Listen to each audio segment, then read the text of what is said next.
আসসালামু আলাইকুম, welcome to রুকসানাস টুকিটাকি।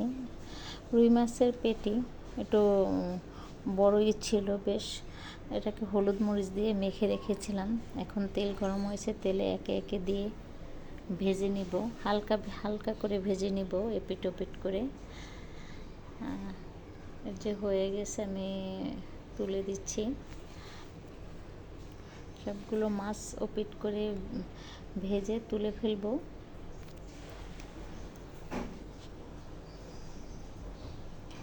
সুন্দর করে হয়ে গেছে পেটে পেটে ভাজা।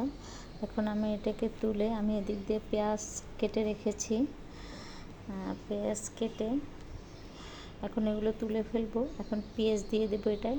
পেঁয়াজটা ভাজবো, বেশিও ভাজা না, একটু ডিপও না, হালকা করে ভাজা হবে। একটু ভেজে নরম করে নেব। হালকা নরম হয়ে গেলে আমি এটাকে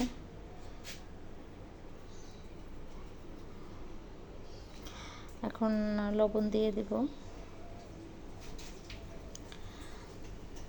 লবণ দিয়ে আদা বাটা, রসুন বাটা, হলুদের গুঁড়ো, মরিচের গুঁড়ো, ধনিয়ার গুঁড়ো, এগুলো সব একত্রে দিয়ে একটু কষিয়ে নেব।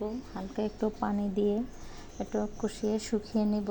তারপরে সে ভাজা মাছগুলো দিয়ে দিব এটার উপরে, দিয়ে একটু হালকা আর একটু শুকনো করে ফেলে দেব। হয়ে গেছে আমার মাছ ভুনা, সাথে কাঁচামরিচ কুচি, ধনিয়া পাতা কুচি, এটা দুটোটাই কাঁচা দিয়েছে, এই জন্য একটু ফ্লেভার সুন্দর আসে। দারুণ হয়েছে ডিব্বা জাম।